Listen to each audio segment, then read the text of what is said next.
Ayan Shakeel India से, फ़र्ज़ नमाज के बाद तस्बीह पढ़ना कैसा है?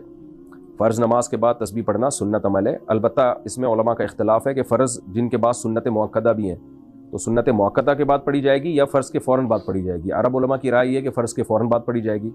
जो बर सग़ीर के उलमा हैं उनकी राय है कि फ़र्ज़ के बाद सुन्नतों के बाद पढ़ी जाएगी, जो सुन्नत मुअक्कदा।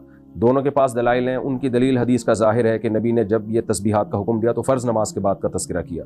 जो बर सग़ीर के उलमा है वो कहते हैं कि फ़र्ज़ नमाज के बाद का ये एतराज़ है इशराक और तहज्जुद से, फ़र्ज़ के फ़ौरन बाद मुराद नहीं है, क्योंकि सही मुस्लिम की हदीस और दीगर भी हदीसों में आता है।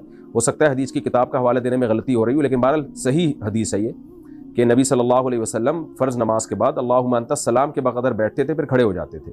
तो इस तरह तमाम हदीसों में अगर हम तत्बीक देते हैं तो सही पता चलता है कि फ़र्ज़ के बाद नबी ने सुन्नतों में जल्दी की है।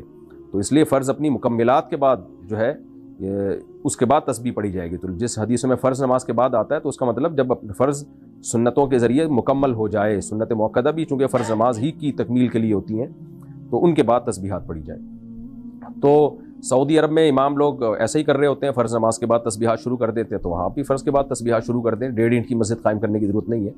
बर सग़ीर में ऐसा होता है कि फ़र्ज़ के बाद लोग सुन्नतों के लिए जल्दी खड़े होते हैं, फिर तस्बीहात पढ़ते हैं, तो यहाँ ऐसा कर लें आप।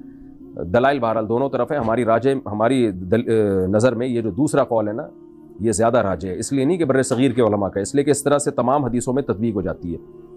उस हदीस पर भी अमल हो जाता है जिसमें आता है कि नबी फ़र्ज़ नमाज के बाद सिर्फ़ अल्लाहुम्मा अंतस सलाम के बक़दर जो है आप बैठते थे, फिर खड़े हो जाते थे।